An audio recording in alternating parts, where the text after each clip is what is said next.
Hello, my name is Dr. John Hines, and I am the Executive Director of the Environmental Health Research Foundation, the science institute that provides the biomonitoringinfo.org website. And today I'm in the office of Dr. Charles McKay, a medical doctor and a member of the Science Advisory Council for the website, and we are here to talk about questions that are often asked about biomonitoring. Hello, Dr. McKay. Thank you for being with us today. Well, you're welcome. It's a pleasure to be here. Thank you. As a medical doctor, what advice would you give for someone who expresses concern about these reports of chemicals in people's body?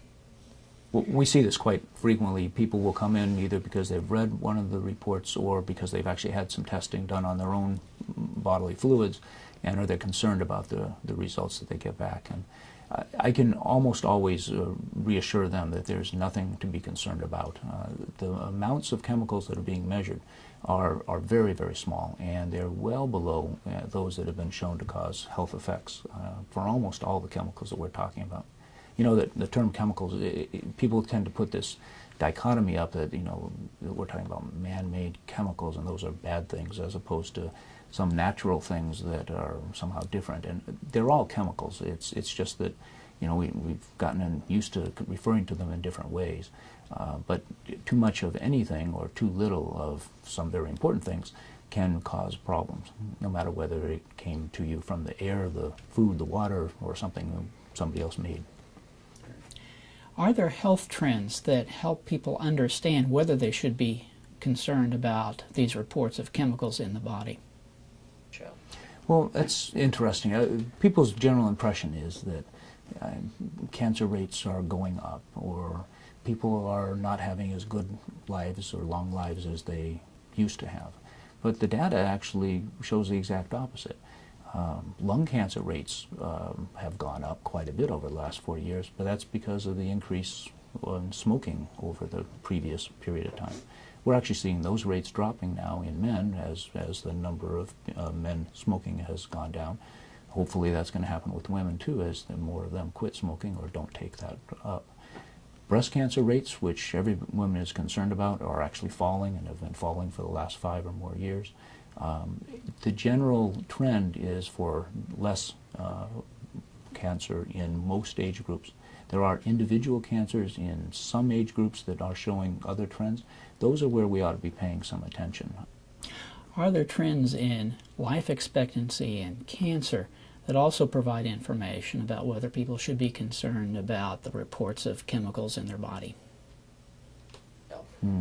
Well, infant mortality has dropped 90%, or you know, the likelihood of dying as an infant has drastically decreased over the last 50 or 60 years. A large part of that is due to vaccination. You know, that really raises some interesting issues. People are so concerned about the trace contaminants that they might find in some of these vaccines or other things that they're choosing not to vaccinate their children. The one thing that's made the most difference in the likelihood their child's going to survive in the first place. Because people are making decisions that are based on faulty data and misinterpretation of what's out there. Life expectancy is increasing. You know, most other countries are showing an increase in life expectancy to the level that we've had now, and even life expectancy in the United States is continuing to increase somewhat. You know, average age now of 78, 79 years, as opposed to say 70 years about 50 years ago. Thanks. Many of the chemicals that are reported in people's bodies are man-made and potentially hazardous. What about the presence of those chemicals in the body? You know, chemicals are everywhere, and whether they are designated as man-made chemicals or whether they're naturally occurring or come to us from some other source, they're still chemicals.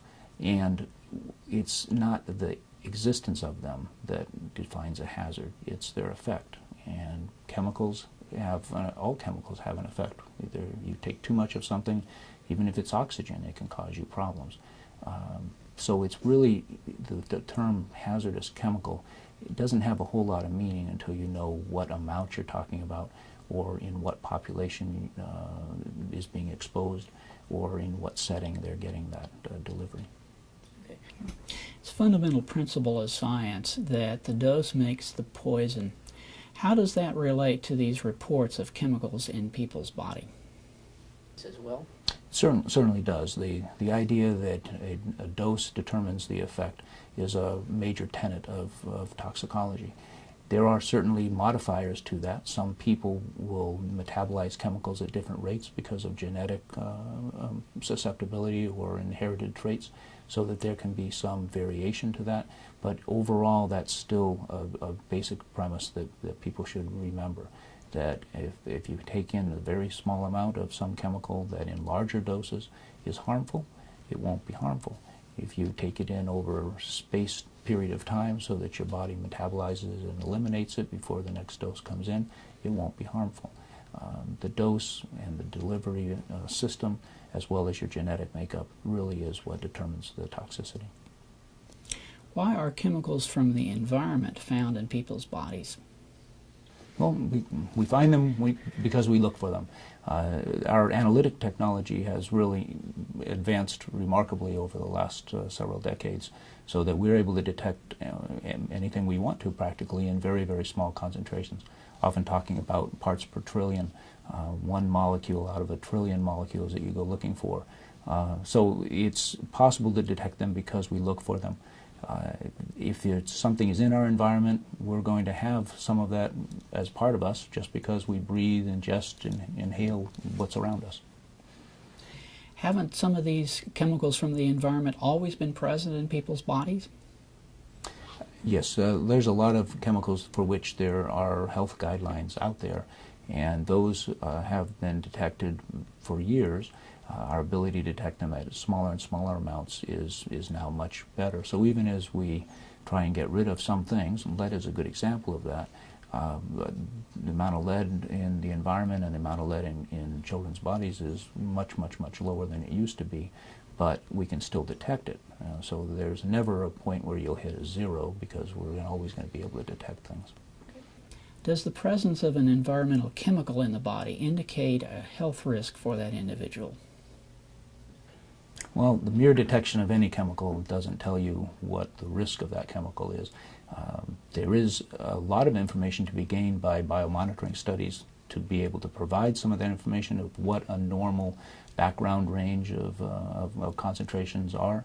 But to try and now go from that point to what a health risk is, that requires additional studies looking at groups of people who have very high exposures and then looking for health effects in those, or trying to extrapolate from animal studies.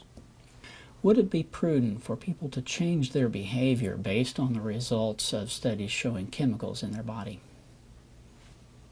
Well, yeah, that's the real concern I have with people misusing biomonitoring data, is they'll take and make a decision based on some report or some finding and end up with causing harm by that decision. A detection of a chemical really does not mean that it's going to cause you harm. You mentioned breastfeeding. Is that another example of a type of behavior that would not be appropriate for someone to change based on the report of chemicals being transferred in breast milk? Yeah, the benefits of breastfeeding are numerous, whether it's just the bonding of mother and child, whether it's providing the antibodies to help prevent infections while the baby's very small, the nutritional value. All of those things are very important, and nobody should stop breastfeeding because of concern about an environmental contaminant in the breast milk from usual exposures. Well, should people change their diet based on the results of biomonitoring studies? That's true. If you think about any one of those things you just mentioned, there would be something that could be detected if you were to take those food samples and measure them, other than just the carbohydrates and protein and fat and whatnot that's in the diet. And you'll find pesticide residues of a variety of different kinds. You'll find organic mercury compounds. You'll find all of these things if you look for them hard enough, but they're at amounts that are of no health concern at all. So if people were to say, well, I'm going to stop eating fruits and vegetables because they've got pesticides on them. Some reports claim that there's very little information available on the chemicals that are detected in biomonitoring studies. What's your view on that? No, there's a lot of information out there. The Agency for Toxic Substances and Disease Registry of the Centers for Disease Control and Prevention provides compendiums of information on hundreds and hundreds of chemicals, and those have the world's literature summarized in it, both in terms of animal effects, possible human effects from high dose, we say occupational exposure. A lot of information is available out there. We don't have information for every chemical, but we have information for large classes from which we can extrapolate to almost any chemical. Some reports have claimed that the results of biomonitoring studies indicate that there's a failure of the U.S. regulatory system. What's your view on that? Well, no, I mean, as I mentioned, if we're going to find it if you go looking for it, because our techniques are so good now. If we're using something, it's going to be in the environment, and if it's in the environment, it's going to be in us. Whether that has any impact on health, that you have to look at each chemical as far as its health effects. Regulatory thresholds are set in general with very large ranges of safety factors in place so that people's health is not impaired by exposure to what are commonly called environmental chemicals. From a medical science point of view, are there difficulties in interpreting biomonitoring studies that are done with a few people, for instance, as few as 3? Yeah, there are a number of problems. Some of them can be at the level of was the sample taken appropriately and processed appropriately, and if you have very few people, you get a little bit worried about the likelihood of laboratory error, sampling error, that kind of thing. But the findings in a few individuals certainly cannot be extrapolated to a large population. They can be compared with large population data that is available from the National Centers of Environmental Health at the CDC and other organizations that have provided some very high-quality lab work over thousands of people representative of the population. Well, can biomonitoring studies that are conducted with just a few people really identify health risks? Well, the major problem with drawing a health conclusion on the basis of a biomonitoring study, whether it's a small number or a large number, is that's not what biomonitoring studies are actually designed to do.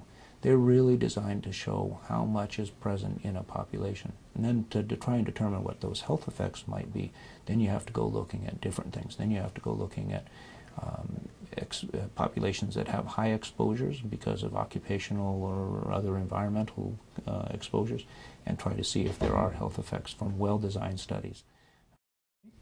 Thank you, Dr. McKay. We appreciate your time. This has been very informative.